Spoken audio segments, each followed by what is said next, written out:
jamaah di Masjid Besi Komplek Pemerintahan Putrajaya di Malaysia, maka ditunjuk oleh seorang jamaah, Ustadz Somad, inilah tempat Tun Mahathir Muhammad biasanya sholat. Bukan sok paling depan, tapi ada di sudut. Kenapa? Karena dia selalu sibuk mengurus pemerintahan. Akhirnya dia datang terlambat, dia terlambat dan dia selalu sholat di situ. Artinya apa? Dalam Islam siapa yang datang duluan di depan, yang datang belakangan di belakang. Ada orang petantang petenteng, udahlah datang lambat, melangkahi bahu kepala orang kelepar. Apa? Petantang petenteng. Ente siapa, bro? Ini bukan masjid bapak kan? Wa innal masajida lillah, masjid itu milik Allah. Maka tunjukkan kuasa Allah. Ketika diangkat tangan, apa yang dikatakan orang masuk masjid? Allahu Akbar. Siapa yang maha besar? Allah. Tak ada yang lebih besar. Makanya kalau ingin merasakan Allah paling besar, datanglah ke masjid. Orang yang sombong, yang angkuh, yang kaya, yang punya kuasa, kalau kau ingin merasakan, datang kau ke masjid. Saat itu kening yang paling mulia, paling tinggi, paling hebat, kau tempelkan ke lantai tempat tapak kaki. Tentang pejabat tak mau ditempelkannya ke lantai. Allahu Akbar, put ke tiang. Batal sholatnya. Karena salah satu dari rukun sholat adalah sujud. Dan rukun sujud adalah menempel 7 anggota tubuh. 2 ujung kaki, 2 lutut, 2 tapak tangan, 1 kening. Ustaz, gimana kalau ada orang sholat keningnya begini? Allah, jangan main foto.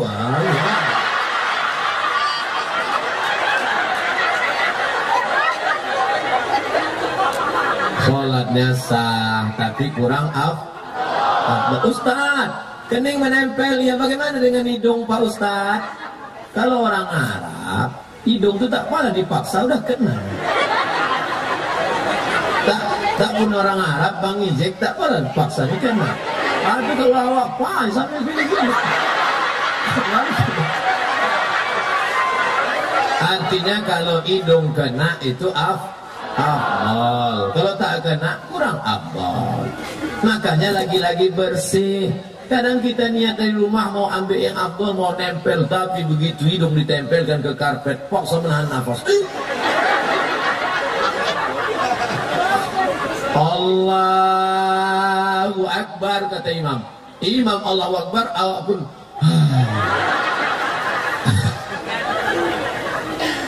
karpet bau sambal belacan. Makanya sebelum ke masjid gosok gigi dulu. Kalaupun mau tidur ke masjid telantak. Ini udah letak gosok gigi, tidur telungkup.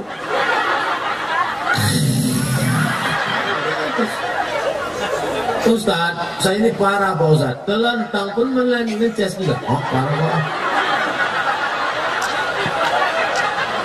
Kalau telentang ngeces juga, kau beli pempes.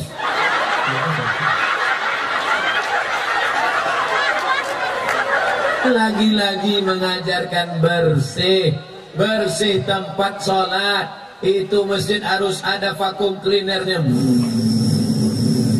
bersih. Jadi kalau sudah bicara tentang kebersihan, ibu masih ingat tak anak ibu waktu minta gayung? Mama. Usah panggil mama, awak makan sambal belacan.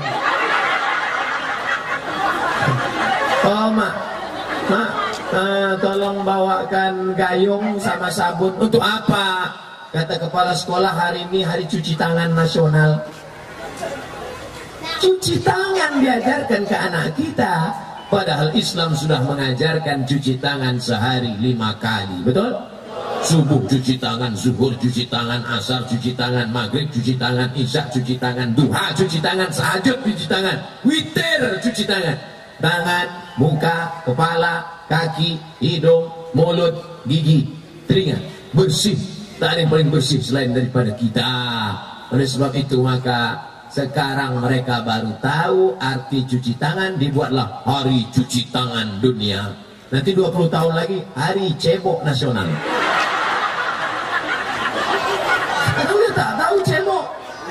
Asal abang pakai tisu. Orang barat pakai tisu karena makanannya tepung gandum, barang tuh kering.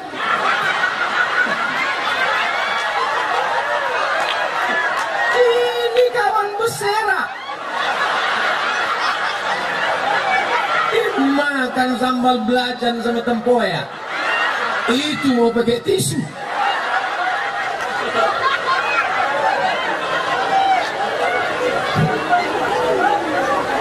Lagi-lagi peradaban dibangun berdasarkan masjid. Masjid mengajarkan kita tentang kesucian. Tapi yang paling penting dari semua kesucian itu adalah kesucian hati. Ini kadang kalau badan bukan main bersih suci, tempat suci, hati berbulu, busuk hati. Maka di masjidlah kita diajarkan tentang tak boleh sombong menyombong. Assalamualaikum warahmatullahi. Assalamualaikum warahmatullahi. Sehat Pak Haji, sehat Pak. Mau cacat, mau miskin, mau susah, mau melarat, mau hitam, mau pesek, mau busuk. Salam. Ini enggak, kalau kebetulan samping wakil gubernur, saya adalah. Kalau di samping security, gimana? La farqa bainal Arabi wal Ajam. Tak ada beda antara yang Arab dengan non-Arab. Dia Arab, Ustaz, Arab cemas. La farqa bainal abadi wal aswad. Tak ada beda antara kulit putih dengan kulit hitam. Kullukum min Adam. Semua kalian dari Adam, wa Adam min turab. Adam dari tanah, turab artinya tanah. Turab bukan tepi sungai yang longsor. Adam dari tanah. Ini ada yang bukan keturunan Adam sini. Biar aku tahu. Kalau tak keturunan Adam berarti keturunan monyet. Begitu kata Charles Darwin. Semuanya dari keturunan Adam. Mau orang Jawa, mau orang Batak, mau orang Melayu, mau orang Minangkabau, mau orang Padang, Bukit Tinggi. Semuanya berasal dari keturunan Adam, dan Adam dari tanah. Maka kita asal muasal dari tanah. Tempelkan keningmu yang tanah, ditempelkan ke dasar tanah. Kening nilai yang tak ada yang berani memegangnya. Belum pernah ada jamaah berani megang kening saya. Belum ada jumpa Ustaz Somad. Pergilah saya mau berfoto paspor. Saya kalau jalan-jalan ke mall, ke tempat pas foto, tidak gini gaya saya. Saya pakai baju kemeja, nggak pakai peci, datang. Banyak orang yang, mirip Ustaz Somad ya? Iya. Sampai di situ, untuk apa Pak? Untuk paspor. Ya, miring ke kanan, kiri dikit. Ya, kanan dikit lagi. Lama-lama geram dia, maju dia ke depan. Katanya. Berani kau megang, dalam hati saya, berani kau megang kepala aku ya. Tapi tak pula mungkin saya bilang situ kan. Akhirnya jadi juga foto itu. Yang berani megang kepala ini cuma 3. Tukang pangkas, pas foto, sama anak. Tak mungkin lah pukulkan anak itu kan. Artinya begitu sampai di masjid, kita sedang membersihkan hati dari sifat takbur, merasa besar, merasa angkuh. Orang yang sombong itu adalah dalam dirinya, dalam jiwanya, la yadkhulul jannah, tak masuk surga man kana fi qalbihi mithqala habatin min khardalin min kibrin. Walaupun imam itu cuma tamat pesantren, makmumnya profesor, doktor, S1, S2, S3, postdoktoral, tapi tetap dia ikut imam. Pernah tak Bapak Ibu nengok, saking sombongnya makmum, Allahu Akbar, imam masih waladhalin, Allahu Akbar. Selesai sholat, Pak, kenapa Pak ada duit? Alah, dia cuma tamat pesantren, aku S3. Dulu lah, aku lagi. Pernah nggak gitu? Kalau ada gitu, makmum gila ini. Ju'ilal imamu liyu'tamma bih. Kalau dia sudah diangkat jadi imam, walaupun dia tidak S1, tapi selama dia cukup syarat fit and proper test lulus, maka Islam mengajarkan kita taat kepada pemimpin. Dia sujud, kita ikut sujud. Dia rukuk, kita ikut rukuk. Dia salam, kita ikut sa. Dia kentut, kita Tidak, kita ikut dia selama dia benar. Selama dia benar kita ikut. Nah, Ustadz Somad ceramahnya di masjid. Malam ini tak di masjid. Karena kalau sebanyak ini, kayak saya dapat kabar tadi, Ustadz, ini yang hadir malam ini 15.000. Saya percaya aja. Soalnya kalau saya tak percaya, ngitungnya mana saya sanggup.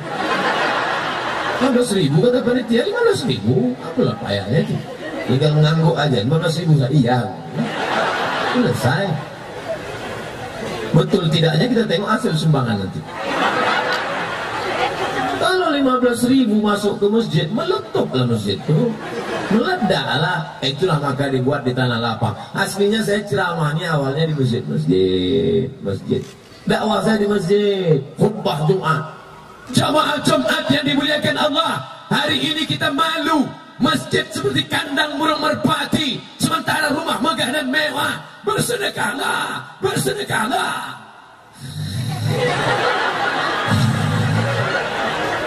Khotib berapi-api di atas mimbar.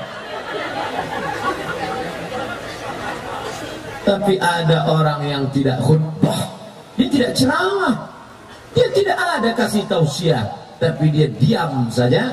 Cukup dengan tanda tangannya APBD, pembangunan pesantren dan rumah ibadah. Kira-kira mana yang lebih berkualitas? Ceramah, khutbah, atau dengan kekuasaan tanda tangan? Kekuasaan.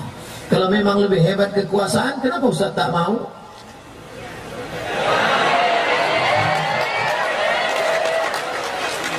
Ada orang-orang yang memang cocok di kekuasaan. Bapak ini cocoknya di sini, ini cocoknya DPR, ini cocoknya DPD, ini cocoknya wali kota, ini cocoknya wakil gubernur, ini cocoknya gubernur. Tapi saya memang dari dulu, dari kecil, apa kata datuk saya, cucuku yang satu ini jangan kasih sekolah Belanda, dia harus sekolah Arab. Maksud sekolah Belanda itu sekolah umum, sekolah Arab maksudnya tidak iya sanawiyah aliyah. Maka saya tak pernah sekolah umum. Aku ingin ini nanti menjadi guru agama sampai mati. Jadi saya ini bukan mendadak ujuk-ujuk tiba-tiba jadi ustaz. Saya memang disetting hidup saya dari awal, memang jadi ustaz sampai mati jadi ustaz. Ada orang dia tak ada niat jadi ustaz, kebetulan ceramah, udah mendadak jadi ustaz. Habis itu hilang. Jadi saya mesti jelaskan, memang garis hidup saya supaya orang tidak menyangka macam-macam. Wah, ini Ustaz Somad ini jurkam ini. Untuk apa aku jadi jurkam? Jadi wapres saja aku tak mau. Jelas? Kadang orang ini ada yang gagal paham, tapi ada orang yang cari makannya dari gagal paham. Memang sengaja dia gagal paham. Kalau tak gagal paham dia tak makan. Nah, ini susah kita menghadapinya. Orang-orang gini ini cocoknya kepalanya diantukkan ke tiang listrik. Marah Ustaz? Enggak, memang stylenya gitu. Orang Medan nih, orang Sumatera memang begitu. Jangankan orang, rusanya aja begitu. Kemarin kan ditunjukkan Bang Ijek, Ustaz, itu rusa dari luar. Oh, lembut-lembut ya, baik-baik. Jinak-jinak dekat. Kalau yang ini rusa Sumatera. Garang-garang. Sumatera itu luar biasa, tapi hatinya baik. Beda di tempat lain, orang lembut-lembut ya. Mas, kakinya awas tinggi. Kalau kita sini nggak, mana mata kau?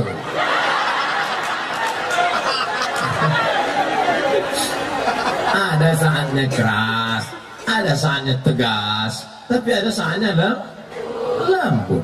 Oleh sebab itu Bapak Ibu yang dimuliakan Allah Subhanahu wa taala, di masjid begitu juga ada saatnya keras. Kapan dia saat keras? Bismillahirrahmanirrahim. Nah, itu keras. Tapi saat Rabbil Firli tak pula keras. Rabbil Firli warhamni wajurni warfa'ni. Ada saatnya keras, ada. Saya sengaja foto itu supaya pas sedang senyum supaya diupload di internet. Tidak, pas diambil foto harus kita. Begitu fotografer yang mantap. Kita doakan fotografer ini selamat dari mata kecil sebelah. Oh, fotografer ini resikonya lah tua nanti besar, bu. Bukan macam-macam, tiba-tiba nanti tua gini. Makanya mereka ganti-ganti kanan gini. Kecil gitu sebelah. Saya berceramah malam ini hanya ditonton 15.000, tapi berkat jasa mereka, mereka edit, mereka upload ke YouTube, ditonton oleh 100.000 orang sebelum terbit matahari besok pagi. Itu jasa mereka. Artinya apa? Saya berdakwahnya di masjid, Bang Idek berdakwahnya di kantor gubernur, Bapak anggota dewan kita berdakwahnya di legislasi, di legislatif, mengeluarkan perda, mengeluarkan undang-undang. Tapi mereka juga berdakwah melalui Panasonic, melalui apel sumbing, apel yang digigit sedikit. Kalau yang cerdas cepat nangkap, tapi kalau yang tell me lah udah lama. Lama udah. Masih syukur ketawanya sekarang. Ada yang ketawanya besok. Pas nonton ya, oh itu ini kan.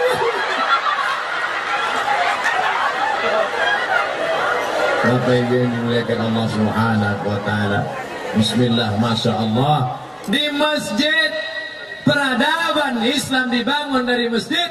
Orang sekarang sedang stres, depresi dengan masalah yang begitu besar. Di kantor ditekan atasan, di jalan kena razia tilang, di rumah ditekan bini.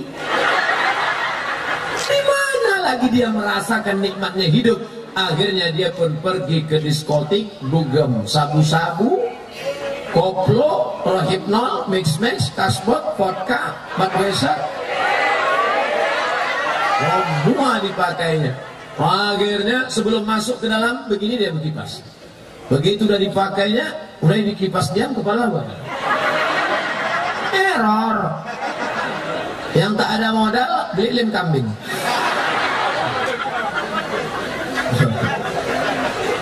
Di mana lagi orang mendatangkan ketenangan? Puncak daripada stres adalah bunuh diri. Aku udah tak tahan lagi menghadapi ini. Pak Ustaz, tolong ku selamatkan biniku ini tak berhenti merepet apa. Bapak sabar ya Pak. Bapak kalau yang bininya merepet itu nanti tidak kena azab kubur lagi Pak. Kenapa gitu Pak Ustaz? Saking beratnya penderitaan di dunia. Banyak yang senang ku tengok.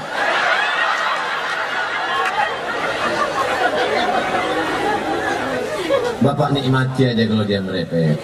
Anggap aja dia rusak.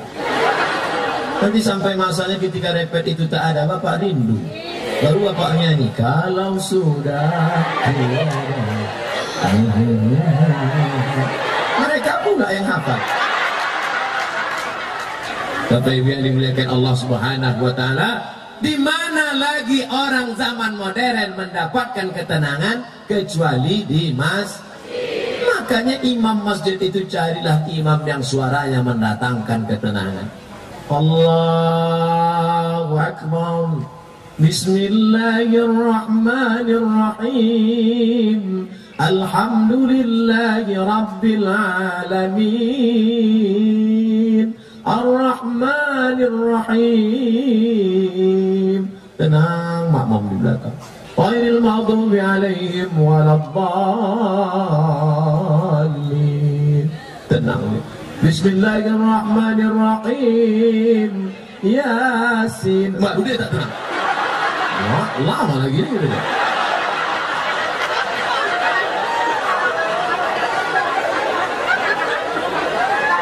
Imam amat sangat berpengaruh terhadap makmum, maka diangkatlah fit and proper test imam. Ini sekarang kenapa sholat di masjid tak ramai? Imam itu lebih banyak batuk daripada ayatnya. Alhamdulillah. Selesai salam, Assalamualaikum warahmatullahi Udah tanya makmum, pak, ya, kenapa dia bisa maju jadi imam? Untung dia ada. Kalau dia tak ada, udah lama masjid ditutup. Dia azan, dia qomat, dia imam, dia makmum. Kita yang ramai di belakang itu semuanya jamaah pemain naturalisasi. Assalamualaikum warahmatullahi wabarakatuh. Kau mau kemana? Aku mau ke Medan. Kau mau kemana? Aku mau ke Jambi. Kau kemana? Aku dari Palembang. Kau kemana? Aku dari Padang. Semuanya jamaah yang mampir di jalan. Mobil penuh parkir di tepi jalan. Rupanya bapak itulah pemain bertahan dari dulu. Yang saya katakan ini fiktif apa fakta? Fakta. Saya tak pernah bicara ngawang-ngawang. Sampai sekarang ceramah saya ini insya Allah jelas. Jelas kan? Yang bilang ceramah saya tak jelas, otaknya tak jelas. Pertama otaknya sungsang, yang kedua paket tak ada.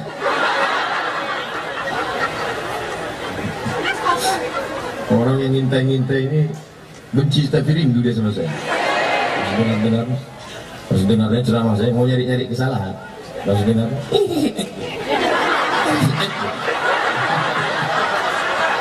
Mudah-mudahan dapat hidayah. Allahumma hdi qaumana fa innahum la ya'lamun. Orang yang mencari-cari kesalahan, berikan mereka hidayah ya Allah. Bukakan pintu rezeki supaya mereka bisa berkunjung ke Baitullah. Jadikan mereka mati dalam keadaan husnul khatimah. Kalau tak juga dapat, ratakan mereka dengan tanah. Jangan diaminkan. Doa semua boleh diaminkan. Doa itu jangan semua diaminkan, seleksi juga. Apalagi ibu nanti malam tahajud sama bapak. Bang, tahajud kita malam nih. Oke, my honey. Pas giliran berdoa, ibu main amin-amin aja. Amin, amin, amin. Kejadian baru tahu. Pala rupanya abang tuh begini sekali lagi. Sampai hati abang ya. Kau yang mengaminkan kemarin.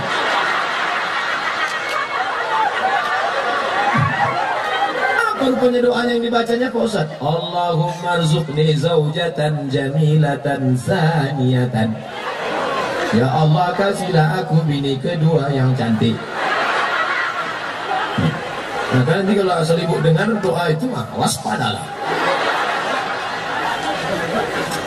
Ustadz nih tak bisa diajak kompak, dibocorkan aja rahasia. Kalian tenang, ku ajarkan doa lain nanti.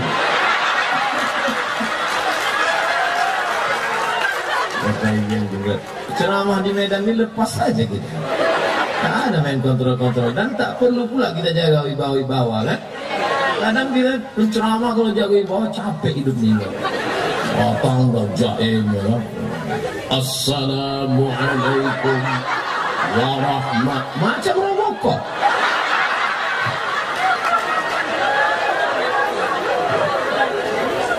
La ilaha illallah Muhammad Rasulullah. Tadi saya mulai pas jam 9, sekarang jam 10. Cepat kali waktu berlalu di Medan ini. Masya Allah, tabarak.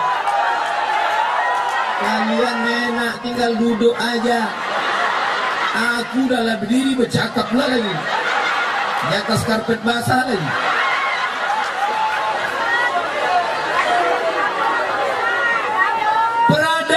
Islam dibangun dari masjid. Di masjidlah tak ada beda antara Batak, antara Jawa, antara Sunda, antara Melayu. Pernah kalian menengok Masjid Al-Masun didirikan oleh Sultan Melayu, Jawa tak boleh masuk? Pernah? Itu masjid didirikan Sultan Melayu Delhi. Imamnya, khotibnya, sultannya, rajanya. Apa pernah di situ imam itu berkata Allah yang maha besar? Tak pernah. Masjid Kerajaan Demak didirikan oleh orang Jawa. Tidak ada, mereka pakai bahasa Jawa. Semuanya disatukan oleh bahasa yang dibawa oleh Muhammad sallallahu alaihi wasallam. Makanya sholat tak boleh diterjemahkan. Ya, inna sholati, my praying, wa mahyaya, my life, wa mamati, my die, lillahi ta'ala, for you, oh my God. sholat pakai bahasa Arab. Makanya anak-anak Islam didirikanlah namanya Maktab Tapanuli. Apa namanya? Maktab Tapanuli namanya di Medan. Tapi kemudian orang Tapanuli legowo, rendah hati, akhirnya berubahlah Maktab Tapanuli itu menjadi Al-Jam'iyatul Wasliyah. Al-Jam'iyatul Wasliyah itu asalnya Maktab Tapanuli. Berkumpul di antara ulama besar waktu itu Syekh Muhammad Arsyad Thalib Lubis, akhirnya menjadi Al-Jam'iyatul Wasliyah. Ulama-ulama Medan yang skala internasional, tamat dari Masjidil Haram, pulang ke Medan, diangkat menjadi mufti kerajaan Melayu Delhi, Syekh Hasan Ma'sum, yang satu angkatan dengan Hadratus Syekh Hashim Asy'ari, pendiri Nahdlatul Ulama dari Jombang, Jawa Timur, pesantren Tebu Irang. Jadi kalau sudah bicara Sumatera Utara, Medan adalah negerinya para ulama. Makanya kalau ada orang Medan tak pandai mengaji, sebelum pagi ini pindahlah kalian. Buat malu Medan aja. Kalau tak ada duit, nganyek kalian di Sungai Deli. Saya dulu bolak-balik dari Sungai Sekambing ke Sungai Deli, Lugur Bypass, ke rumah Syekh Azrahi Abdul Rauf. Dari tahun 90 ke 93 khatam saya ngaji dengan beliau. Cuman saya tak tahu dia orang besar. Kan kita masih anak-anak SMP, sanawiyah, ngaji balik, tak pernah dia nengok Quran sekalipun. Duduk, salah itu. Kok tahu Syekh? Fatihah aja 3 bulan. Asal datang Fatihah. Cuman kita tak berani komplain. Tak pernah saya nanya, Syekh, kenapa tak pindah-pindah? Bismillahirrahmanirrahim. Alhamdulillahi Rabbil Alamin, Ar-Rahmanir-Rahim, Maliki Yawmiddin, Iyyaka na'budu wa iyyaka nasta'in, Ihdinas siratal mustaqim, Siratal ladzina an'amta 'alaihim ghairil maghdubi 'alaihim waladdallin. Besok datang itu lagi. 93 saya baca koran, telah meninggal Syekh Azrahi Abdul Rauf, orang Medan yang menuntut ilmu di Fakhriyah Makkah selama 15 tahun, dan satu-satunya orang Indonesia yang pernah jadi juri MTQ 4 kali di Makkah Al-Mukarramah. Baru saya tahu. Makanya kita perlu kenal, tak kenal maka tak sayang. Makamnya masih ada di samping Sungai Deli. Ulama besar meninggal tak tergantikan sampai hari ini. Kalau pengusaha meninggal ada gantinya. Pejabat meninggal belum mati pun masih akan mengganti. Tapi ulama meninggal sampai hari ini tak tergantikan. Oleh sebab itu maka masjid sebagai lembaga tempat pendidikan umat. Masjid harus ada MDA-nya, harus ada sekolah mengajinya, dan di dunia ini universitas tua-tua itu cikal bakal dari masjid. Universitas Al-Azhar Kairo, masjid berubah menjadi universitas. Naik ke atas ada yang lebih tua, Universitas Zaituna di Tunisia, masjid Zaituna berubah menjadi universitas. Ada yang lebih tua lagi di Maroko, Universitas Qarawiyyin, masjid Qarawiyyin berubah menjadi universitas. Dan kita insya Allah masjid ini tetap menjadi lembaga pendidikan anak-anak kita insya Allah. Amin.